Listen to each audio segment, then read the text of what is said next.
Here we go.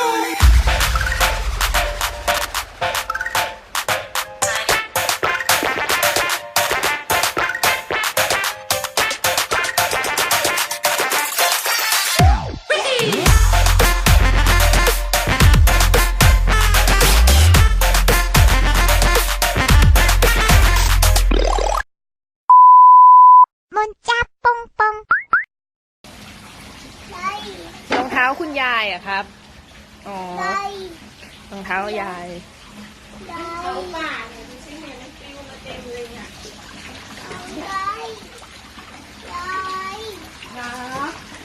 เขาบอกรองเท้าคุณยายรองเท้ายายให้แม่ใส่ให้แม่ใส่ใส่พวกใส่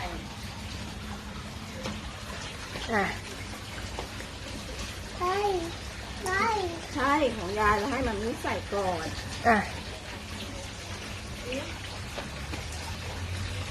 ไหนครับนกอยู่ไหนครับพี่สายฟ้านกไหนโอ้ตรงไหนเนี่ยหมอมีไม่เห็นเลย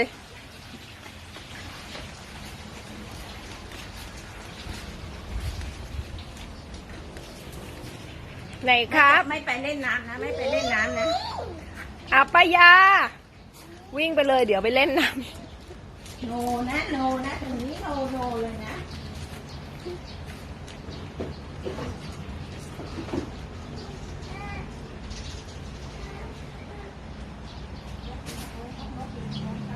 พี่สายฟ้าพี่พายุครับกลับมาดูนกแล้วนกอยู่ไหนไปทางโน้นไปทางโน้นไปทางโน้นอายุไปทางโน้นโนอะไรนกใหญ่มากยาย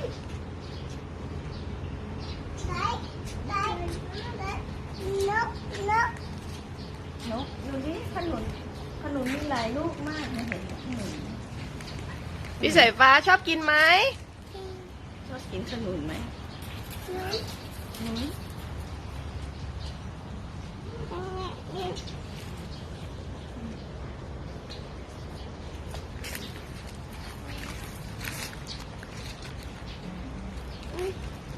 จะไปที่เดิมพายุจะไปเล่นน้ำ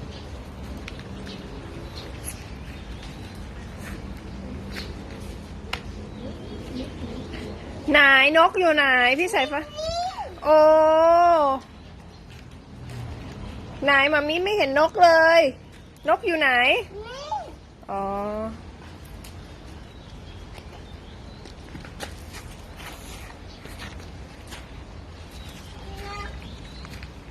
ปุ๋ยนะเนี่ยใส่ปุ๋ยแล้วไม่ได้รดน้ำ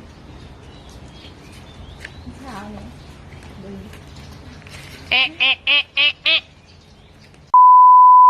มนจับปองปองไปน้ำมาเดี๋ยว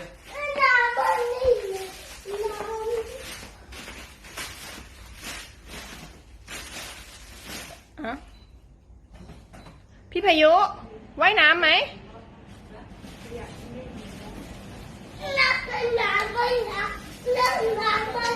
ว่ายน้ำ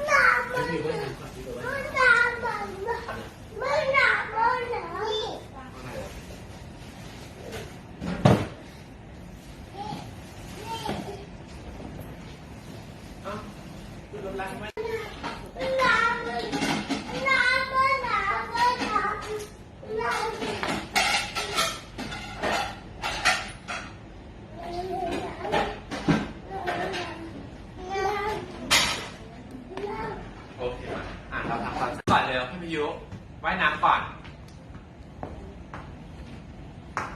ไปว่ายน้ำไปตรงนู้นพี่พายุว่ายน้ำไปตรงนู้น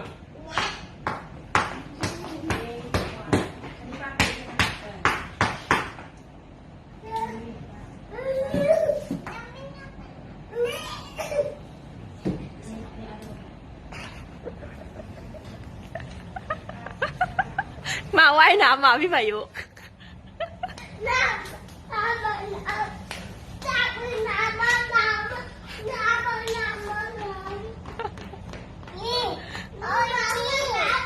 ว่ายน้ำก่อนเอาอันนี้เหรอ โอ้ยเหนื่อยเหนื่อยว่ายน้ำเหนื่อยจริง ๆเลย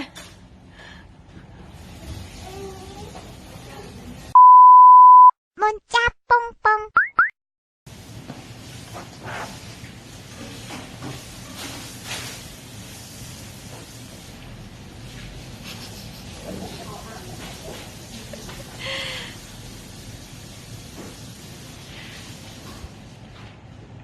วันนี้ต้องขอบคุณอามิกแล้วก็อาเบนนะครับ ส่งข้าวผัดปูมาให้พวกผมแล้วก็กุ้งตัวใหญ่ๆนะครับนี่แล้วมีแก้วน้องปิมด้วยหย่อยไหมพี่ฉายฟ้าอ่ะหย่อยอ่ะอ้วนงามงามงาม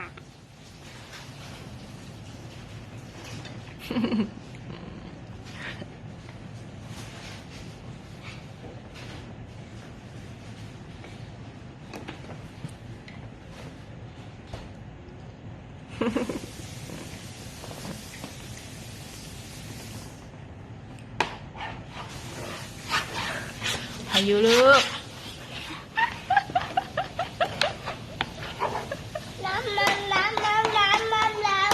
น้ำมา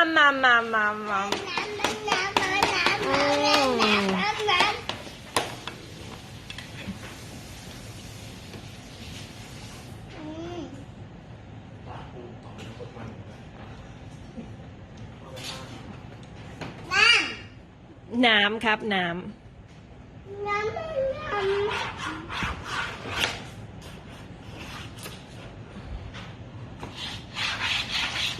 ที่ใส่ฟ้าไม่เอาลูกทานดีๆครับ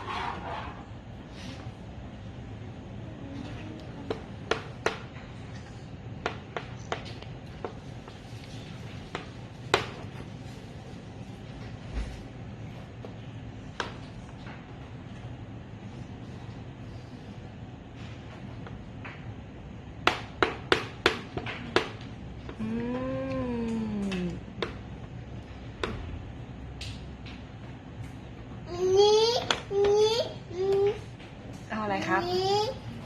เอาเพลงประกอบเหรอ อ่ะ โอเค เพลงโปรด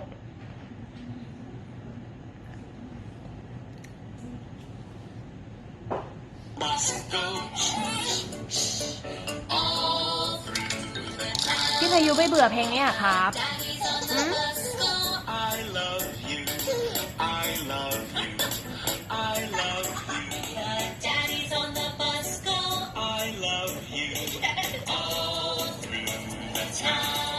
บันเทิงไหมครับอ๋อ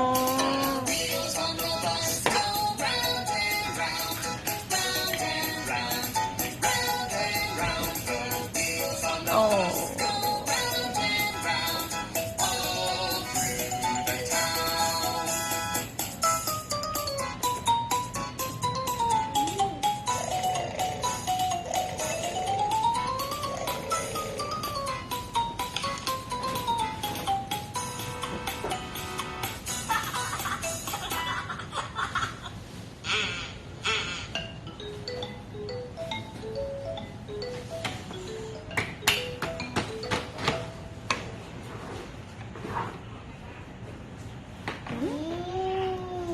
เนียนๆนะ